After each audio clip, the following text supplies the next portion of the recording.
That's Nick. And that's Joseph. And today we're here to talk about Transformers 1, the sophomore film directed by Josh Cooley, which Paramount Pictures is releasing September 20th, 2024. Do you know Josh Cooley's first film?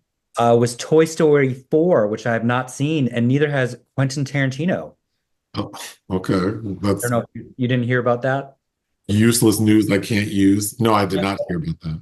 I think it was while I was away at a film festival where he was talking shit about how he's not going to watch Toy Story 4 because the first three are a perfect trilogy.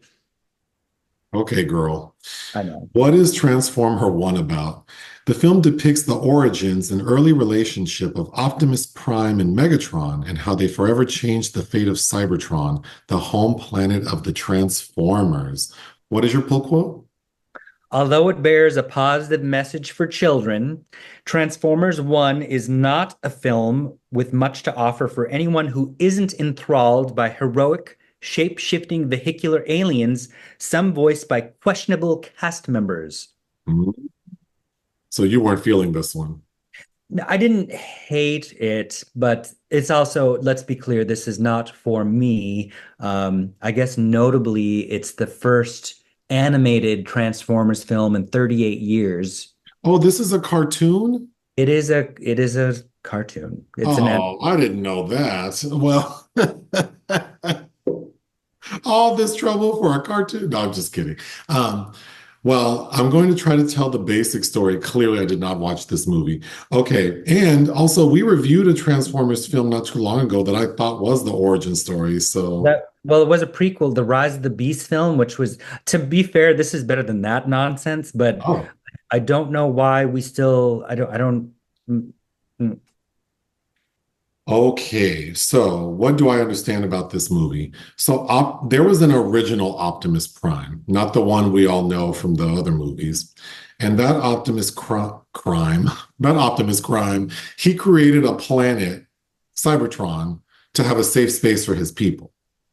And there's an energy source that he provided that powers this planet.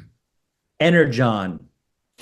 So currently, as in whenever this film is set, the planet is being run by a character named Sentinel Prime, and he's the villain. We don't know that right away. That's major spoiler. Spoiler, so the Optimus Prime and Megatron we know, that's not their original names. Optimus Prime's real name is Orion Pax, voiced by Chris Hemsworth, and Megatron's original name is D16, voiced by Brian Tyree Henry. Yeah. And they are minors. So on this planet, there are Transformers who can transform, but there are minors who are basically like slaves, and they don't have the little Iron Man thing that allows them to transform. The cog or whatever. Yeah. And part of how we know Sentinel Prime is a villain is that all the minors, when they're like born, created, he has their Iron Man thing removed. So that's why they can't transform. But he's having them mine Energon because the thing that the original Optimus Prime left is only available to a Prime that's pure of heart. And that is not Sentinel Prime because we learned that Sentinel Prime is not even a real Prime. He was like an assistant, right? He's an aide. He was an aide to the Primes. Yeah, but he was fronting like he was the real deal. So that's what's happening there. But Orion Pax and D16 learn the truth about what's going on with the help of a character named Alpha Trion, played by Laurence Fishburne. Then they meet some other characters, including one voiced by Scarlett Johansson, one voiced by Keegan-Michael Key, which are ultimately, well, Keegan-Michael Key is ultimately Bumblebee. B-127, I And guess. Scarlett Johansson, what is she? Well, her character name in this is Elita, who's like we meet as a shift supervisor of the miners. Anyway, so then, of course, you're probably thinking, Optimus Prime and Megatron used to be good friends. So what happened? Well, when Megatron, whose original name is D16, when he finds out what has been done to him, how he's been played, he becomes so enraged that it makes him a villain because he decides that he's never going to follow the rules again. And then Laurence Fishburne's character prior to that had given them Iron Man things so they could all transform. And we see that a manifestation of D16's anger is creating like weaponry that would indicate that he's going to be a villain. So that's how ultimately Optimus Prime and Megatron veer tracks. But Optimus Prime, Orion Pax, is found to be pure of heart. So then he ends up getting use of the whatever energy source.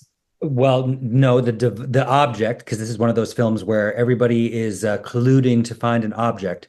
It's called, and now this sounds like something from a terrible corporate symposium that has to do with spreadsheets. It's called the Matrix of Leadership.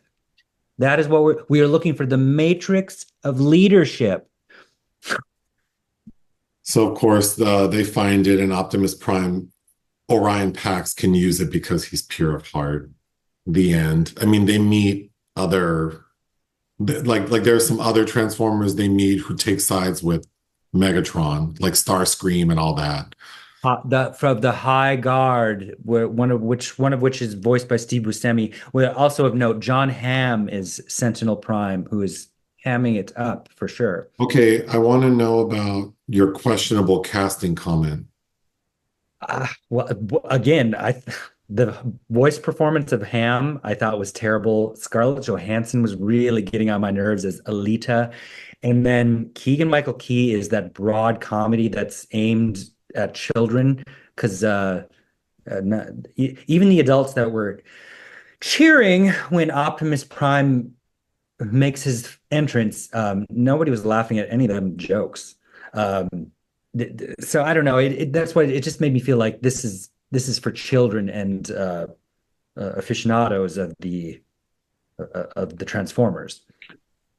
How did the animation look? It looks fine. Again, I liked it better than that silly Rise of the Beast, but I, I, it wasn't for me. I felt like I'd done something wrong and a karma bullet had hit me and I was being punished by having to sit through it, is how I really felt. Well, and again, I've seen a lot worse, and let me be clear, I did not hate this. I just don't understand. This was for children, is how I felt. Well, I have no interest after hearing about it. And I mean, I'm not curious about it. I have no interest in it. Is there anything else you'd like to say about it? I was not the demographic for this when I was a child. It made me think of, in Ghostbusters when Egon Spengler, I think that's his name, Harold Ramis, has the moment with the slinky. Like this boring ass, basic ass toy, like all I want to do is pull it apart. That is how I feel about the Transformers. And again, you were questioning me before we started recording about once these four miners, which makes me think it's Galaxy Quest miners, not miners, how they start to transform once they get their little cogs that are granted to them by Alpha Trion. That is one bit of good voice casting, I think, is Laurence Fishburne, who of course has an excellent voice for something like this. They're kind of like teenagers trying to figure out what they can do because they have no idea. They basically plug it in and then they're being pursued by the enemies on the surface of the planet, the Quintessons, who Sentinel has made a deal with, who also, I thought that some of that animation about them was very like Dark Crystal-y ripoff or adjacent. And there's some entertainment to be had, I guess, but as they're falling down a slope, and it reminded me of, how if you're involved in a major crime and you get into a getaway car and you're not quite familiar with that car, it had that feeling. Oh, speaking of that, when I heard about this film, I was very concerned that they would try to have the Transformers turn into modern things, even though modern things wouldn't have existed on Cybertron then. But you explained that there isn't that when they transform, it's not into things we recognize. No, but the technology and the capabilities still are anachronistic. But based on when this is set, I guess there's one very elaborate scene because Cybertron's the planet, and there's in some place called Iacon City, and there's an Iacon 5000, like some car race that we have to sit through. I just found it very tedious. There are some interesting things. There's a henchman, a henchwoman, arachnid, who I guess is kind of a cool eight-legged shapeshifter that is helping Sentinel out. But you know, I don't know.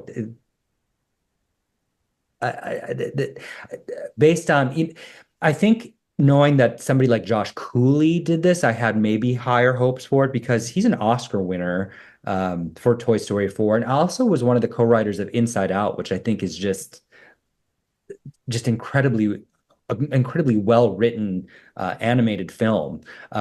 So I guess this is a high profile project to take on, but I don't know, with and maybe and it again, I loathe the Michael Bay directed Transformers film. I think that Michael Bay is kind of, like anti-cinema, which it just blows my mind that Spielberg is colluding with Michael Bay in producing these things, because to me this is the antithesis of the kind of cinema that Spielberg helped change the landscape of, for better or worse. But yeah, Well, I really enjoyed the cartoons as a kid. I had a hard time sitting through the Michael Bay movies. I probably want to revisit the cartoons I watched as a kid over watching this movie, but obviously we're not the target audience, and I'm sure there'll be a lot of nasty comments.